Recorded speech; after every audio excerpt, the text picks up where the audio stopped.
علماء کرام چې دا دستربندۍ کوي، دا د ختم په موقع باندې پروګرامونه کوي، نو زمونږ علماء په دې باندې ډېر جرح کړی ده، ډېر سخت نکیري پې کړی ده. دا خو بدعت دی، دا خو ریا ده، دا خو سمعت دی. محتمم سے ودرېږي، مدرسې ناظم ودرېږي، اے خلکو زمونږ په دې مدرسه کې 19 کسانو ناظره باندې قرآن وي. اوس ته خلکو ته اورئ، شپږو کسانو په حفظ باندې قرآن وي.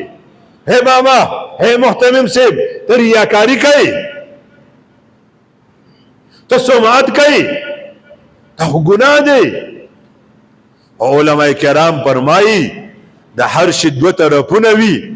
ټیک ته چې ریاکاري به پکې وي، ټیک ته چې سمعت به پکې وي، ټیک ته چې فضول خرچۍ به پکې راځي، خو په دې باندې زمونږ د یو ډېر لوی خیر اراده کړې ده. تبلیغیان چې د تبلیغ نه راشي کارګزاري بیانوي، ولې ریاکاري کوئ، ولې سمعت کوئ؟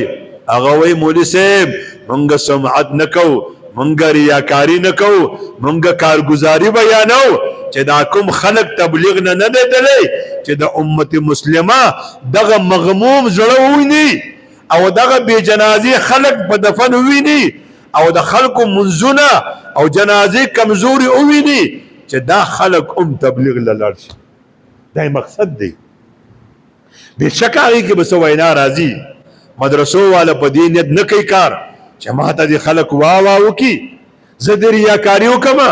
بېشکه راځي به ورسره، بېشکه نومود به ورسره راځي، بېشکه ښودنه به ورسره راځي.